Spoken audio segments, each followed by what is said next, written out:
There's no shortcuts, guys.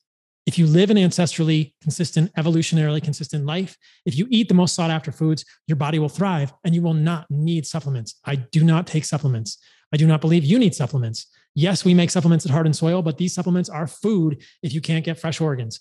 Get fresh organs first. If you can't get fresh organs, get desiccated organs. But in general, you do not need supplements if you are eating this way. And if you are living this way, that is my strong belief. You do not need vitamin D because you're going to get out in the sun. And we know that the sun, that ultraviolet light cannot be replaced with vitamin D supplements fully.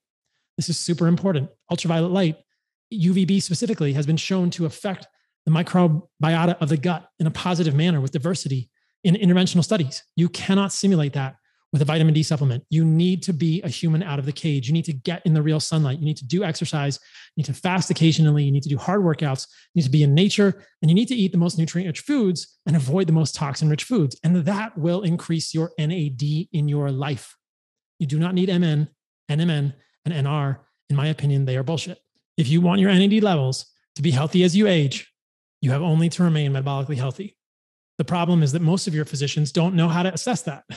They won't give you something like a continuous glucose monitor from a company like NutriSense or test your fasting insulin. And if you happen to be metabolically unhealthy, they won't have the answers for you because these are not taught in medical school. We are never taught in medical school how to recreate metabolic health or reclaim metabolic health for a patient who has become diabetic, pre-diabetic, insulin resistant, et cetera. These are all synonyms. In fact, I was just listening to one of Joe's recent podcasts, and the guest he had on seemed to assume that diabetes was an immutable condition. And I thought that is bullshit. Diabetes is completely changeable. Metabolic health is completely attainable. Metabolic dysfunction is totally reversible. Your NAMPT enzyme can function well again, my friends. You can get the NAD you need through the salvage pathway without taking NMN and NR and then depleting your methyl groups. These things do not work well in the long term.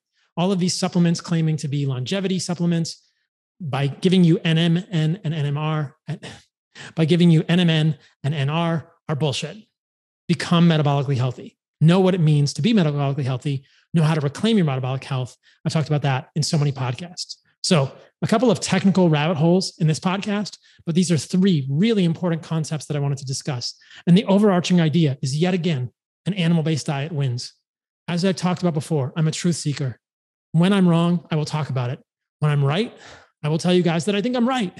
And in this case, I continue to think that I'm right about vegetables not being good for humans.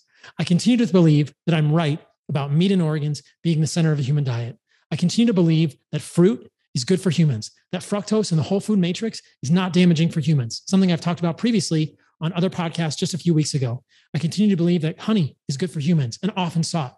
And I continue to believe deeply that getting out in nature, in real sunlight, with community, and doing things that you value is critical to being a human animal out of your cage.